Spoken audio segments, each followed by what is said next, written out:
Nuestra Señora del Buen Viaje. A comienzos del siglo XVII, como defensa contra las depredaciones de los indios, se levantaron varios fortines rodeando Buenos Aires, uno de los cuales se ubicó sobre una loma, en donde hoy se alza la ciudad de Morón. Más tarde, por ser paso obligado hacia el norte y el oeste, se instaló en las cercanías una posta, erigiendo un pueblo oratorio dedicado a la Inmaculada Concepción.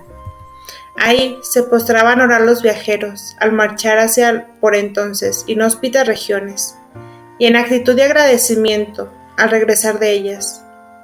Luego, los jesuitas, que tenían por patrona a la Virgen Viajera de Loreto, llevaron al lugar su culto, con la denominación de Nuestra Señora de Loreto o del Buen Viaje, instalando en la humilde capillita una imagen labrada por los padres de compañía, que es la misma que hoy se venera en la Catedral de Morón. Por 1727, don Francisco de Merlo hizo levantar en su hacienda de aquel pago un oratorio para uso de su familia y sus colonos, dedicándoselo a Nuestra Señora de la Concepción del Camino. 3 años después, el cabildo eclesiástico dispuso construir 6 parroquias, una de ellas en el Pago de la Matanza.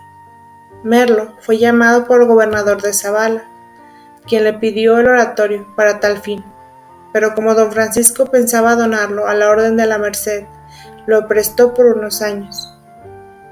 Aquel plazo se prolongó considerablemente.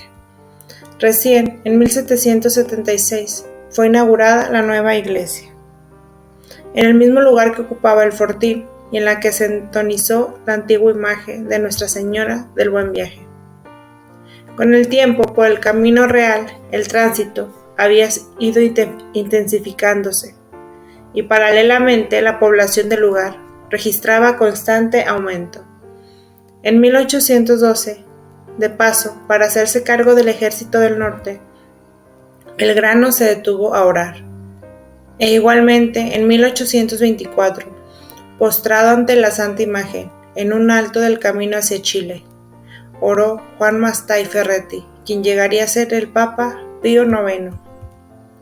Aunque reparado varias veces, el templo se fue deteriorando y en 1852 se derrumbó parte del mismo.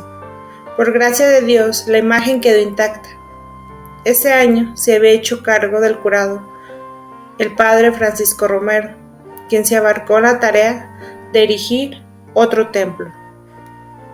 Construido sobre la base anterior, el nuevo templo se inauguró en marzo de 1854. Pero en el 68, el padre Romero decidió que la creciente importancia del pueblo exigía una iglesia más amplia e hizo erigir otra, que tras algunas reformas es la que hoy constituye un orgullo para los moronenses. Consagrado en 1945, en el 57, el Papa Pío XII le erigió en la iglesia catedral, siendo su primer obispo Monseñor Miguel Raspati, quien pidió y obtuvo del nuevo pontífice, Juan XXIII, la gracia de la coronación, que se llevó a cabo el 19 de noviembre de 1961. Ese día por la tarde llegaron al presidente de la nación y el cardenal primado, que representaba al Papa, junto con muchos otros ilustres visitantes.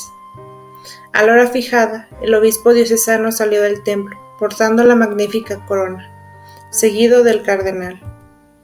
Luego hizo su aparición Nuestra Señora Inmaculada del Buen Viaje, conducida en una carroza, hacia el trono levantando en la plaza, y cerrando el cortejo de los granaderos de San Martín, y muchos gauchos luciendo sus mejores galas.